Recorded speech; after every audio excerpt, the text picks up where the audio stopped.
Over the past year, China has put several critical materials on export ban lists, in particular those that have a dual-use purpose. Dual use means that they have both civilian and military applications. Picture this: a single policy memo from Beijing, and overnight, the assembly lines that keep modern life humming fall silent.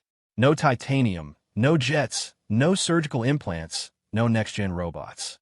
It sounds like dystopian fiction, yet China is quietly positioning itself to pull exactly that lever, and the West is nowhere near ready.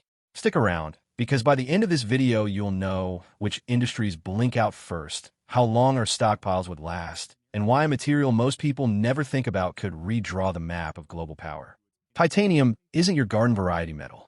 It's stronger than steel, lighter than aluminum, shrugs off rust like it's nothing, and keeps its shape under brutal heat.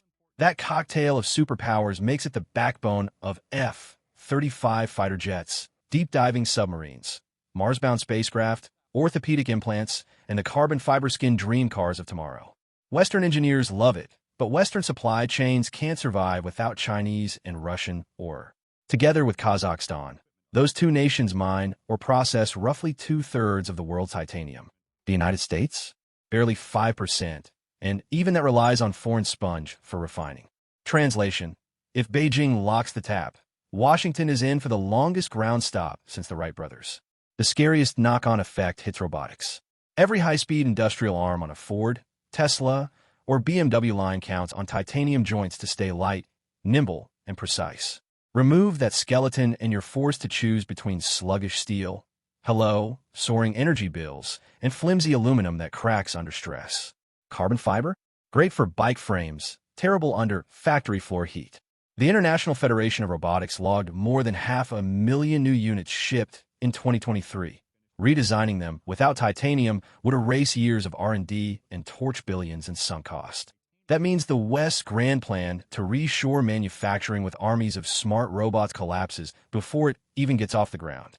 Maybe you're thinking, fine, we'll just buy from Japan. Not so fast.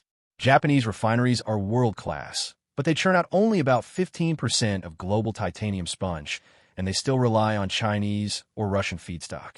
Shift all that Western demand onto Tokyo, and prices jump 40% overnight. Enough to turn a profitable jet engine program into a red ink bonfire. Africa's vast ilmenite fields? Belt and Road deals handed most of the big deposits in Mozambique and Kenya to Chinese firms years ago. Raw or might ship under another flag, but the refinery gates still open toward Beijing. Could recycling bail us out? Sadly, no. Titanium scrap is tough to purify, and most clippings come coated in machining lubricants or alloyed metals. Globally, we recycle barely 5%, and only a handful of plants can upgrade that scrap to aerospace-grade purity. The Pentagon has been begging Congress for bigger stockpiles, yet even in an emergency, the current reserve covers maybe a year and a half of demand. Less of a shooting conflict ramps production of missiles and armor. All right, let's put numbers on the nightmare. Boeing's 787 Dreamliner carries roughly 14 metric tons of titanium per plane. Halt deliveries for lack of metal, and the company bleeds billions. Unions scream, and airline backlogs stretch beyond 2030. The F-35 is 40% titanium by weight. A 30% production cut within 2 years is the low-end Pentagon estimate if the tap runs dry. Europe's Airbus warns that a titanium drought would dwarf the chip shortage. Imagine entire airports lined with half-built jets baking in the sun, crews paid to do nothing. Meanwhile, China's own robotics champions, propped up by Made in China 2025 subsidies, keep humming because Beijing ring-fenced domestic supply years ago. Construction projects feel the pain too, though not as brutally. Swapping in high-strength steel can keep bridges rising, but adds 20+% to the materials bill. Nuclear plants and desalination systems, places where salt water eats lesser metals alive, don't have that luxury. Wood Mackenzie estimates a $10 billion global hit for big infrastructure if a long squeeze sets in. So where's the escape hatch? Washington is surveying deposits in Utah and Colorado, but between environmental reviews and permitting lawsuits, a best-case startup sits a decade out. Brussels is courting India and Brazil, yet rail lines, power grids, and processing know-how take years to build. Australia and Japan remain the surest allies, but their combined output would still leave a yawning gap.